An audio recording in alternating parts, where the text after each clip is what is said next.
Picture a street in occupied Europe. It's late. It's quiet. A German officer is walking home alone, and he's not worried about much. The town's asleep. The war feels far away tonight. He never hears the man behind him.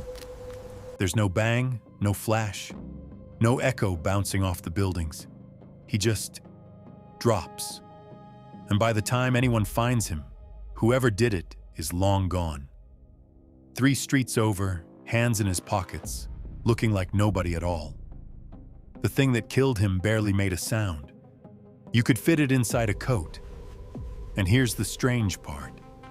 For decades after the war, the British basically pretended it didn't exist. This is the Welrod. And by the end of this, I'll show you how the weapon Britain built to protect the resistance ended up being turned back on the very people it was sent to save. So to understand this thing, you've got to forget the war you see in the movies. The tanks, the beaches, the big battles, that's one war. There was another one going on at the same time, and it was a lot quieter and a lot dirtier. This was the war behind enemy lines. Occupied France, Norway, Denmark, Holland, full of spies, saboteurs, and resistance fighters.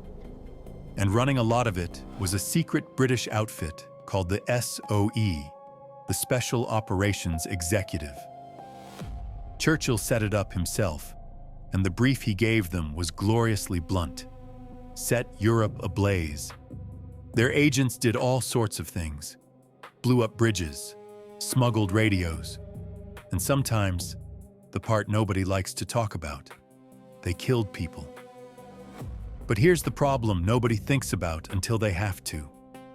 Killing someone quietly is really, really hard. A normal pistol is loud. Fire one in a sleeping town, and every soldier for half a mile is suddenly wide awake and coming your way. Congratulations. You got your man, and now you're dead too. So the job landed with a man called Major Hugh Reeves. Reeves worked at a place called Station 9, a secret research unit tucked away in an old mansion near Welwyn Garden City in Hertfordshire. Quiet English countryside, lovely gardens. And inside, a team quietly inventing some of the nastiest equipment of the entire war. They had a naming habit there, and it's almost charming. Everything they built got well stuck on the front after Welwyn. So you got the Well bike, the Wellman, the Well freighter, and this one, a metal rod that killed people silently. They called the Welrod. That's it. That's the whole name. Welwyn plus rod. A weapon named after a garden city. And what Reeves designed had one flaw so serious it could get the user killed. I'll come back to that. First thing you'd notice about the Welrod? It doesn't look like a gun. At all. It's basically a metal tube, about as long as your forearm, with a grip stuck on the end. In fact, it looked so much like a bicycle pump that became its actual nickname. And honestly, good. That was the whole idea. The clever bit was hidden inside that tube. It wasn't a gun with a silencer bolted on the front. The silencer was the gun. The whole body was packed with baffles and rubber discs that caught the gases and choked the noise before it ever escaped. And it worked scarily well. That first shot came in under 73 decibels. To put that in normal human terms, that's about as loud as 2 people having a chat, a flushing toilet. If you were in the next room, you might not even clock it as a gunshot. You'd think someone dropped a book. Now, that flaw I mentioned, the Welrod was bolt action. Every single time you fired, you had to twist and yank the back of it to load the next round by hand. No second shot in a hurry. And if your first one didn't do the job, you were standing there, working a bolt in front of a man who now knows exactly what you are. And you had to be close. Really close. Because here's a detail I genuinely didn't expect when I first read about this thing. The nose of the Welrod was hollow, deliberately. It was shaped that way so the operator could press the muzzle directly into the target's body before firing, physically press it into them. That's not a design accident. Someone sat in an office in Hertfordshire and thought carefully about how to make a weapon work better when it's pushed against a human being. Think about what that actually asks of someone. Not a trigger pulled from a rooftop, a man standing near enough to touch you.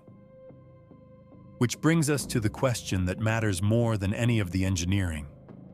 Who was actually willing to do that? SOE agents mostly. Later, the Americans got it too, through their outfit, the OSS, and resistance fighters right across occupied Europe. Thousands of these things were parachuted into Denmark and Holland in the dead of night. They came with no markings, no serial numbers, nothing to trace back to anyone. You could tuck it in a coat, drop it in a bag, hold it flat against your body. And it came apart cleverly. The magazine was also the grip, so you could pull it off and you're just left holding a tube, a completely innocent-looking bit of pipe. Search a man carrying that, and you might hand it right back to him. In December 1943, an SOE agent named Sven Nielsen used one at Kastrup Airport in Denmark to kill a German sentry. But here's where this story stops being about clever engineering and starts being about something much harder. Because the Welrod's most documented use wasn't against soldiers at all. In occupied Denmark, the resistance faced a problem that had nothing to do with the German army. It was informants, their own neighbors. People who'd worked out who was hiding radios, who was printing leaflets, who was sheltering agents, and who were selling those names to the Gestapo. Every name sold meant people taken in the night, interrogated, often never seen again. So the resistance made a decision that is genuinely hard to sit with. They started killing them, quietly, in the street, in doorways, on the walk home. They called them liquidations, and the Welrod was exactly the tool for it, because it let one man do it in a crowded town and simply keep walking. And these weren't soldiers. They were shopkeepers, clerks, ordinary people who'd made a choice. And the men sent to kill them were also ordinary. Printers, students, teachers who'd found themselves in a war and been handed a metal tube and an address. Imagine being 22 years old, standing close enough to smell a man's coat, knowing you have exactly one shot, and knowing that afterwards you have to walk, not run, down a street full of people. There's an account from occupied France that shows exactly how this worked. A collaborator was drinking in a crowded inn. Resistance men filtered in, gathered around him at the bar, chatting like any other night. One of them pressed a Welrod into the man's chest and fired a single round through his heart. Nobody in the room heard a thing. They propped the body up in a chair and left in ones and twos over the next 10 minutes. The Germans didn't realize anything had happened for hours. That's what this weapon was really for. And now the part I promised you at the start. Those airdrops into Denmark, crates of Welrods falling through the dark to resistance cells waiting in fields below, didn't always reach the people they were meant for. The Gestapo found some of them, and in Denmark, there was a group known as the Peter Group. It was a counter-terror unit working for the Germans, and its purpose was to murder prominent Danish civilians, to answer resistance sabotage with the killing of ordinary, well-known people. Doctors, writers, priests. The Peter Group made a point of using captured resistance weapons, and there are documented cases of Danes being killed with recovered Welrods. The same pistols Britain had parachuted in to protect them, Sit with that for a second. A weapon designed in an English garden city, dropped from a plane to help ordinary people resist an occupation, ending up in the hands of the occupiers, and used to kill the very civilians it was sent to defend. That's not irony. That's just what happens when you scatter silent weapons across a continent and hope they land in the right hands. And here's the last strange thing about the Welrod. It was so secret that the details stayed buried long after 1945. The factory that made them, BSA, still can't say exactly how many they produced, because the paperwork was deliberately kept to almost nothing. And the design was so good, it never really retired.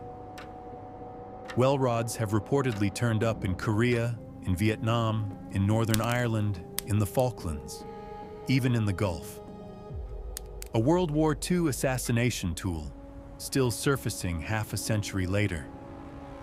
There's something almost poetic about that, in a grim way. A weapon so secret that its own history disappeared, and the men who used it mostly didn't talk about it afterwards. Not because it was classified, but because of what it actually involved. Alongside all the tanks and the bombers, there were people in quiet workshops engineering the exact opposite. Something small, personal, deliberate, real cleverness, turned toward the most intimate kind of killing there is. And the Welrod is just one of them. There were dozens of these things built in the shadows of that war. Some brilliant, some horrifying, some so absurd you'll swear I'm making them up. Exploding rats, coal that blew up trains, blades hidden in a coat collar. If you want to see what else came out of those workshops, subscribe to Covert Ordnance, and let's keep digging up the things they'd rather have stayed buried.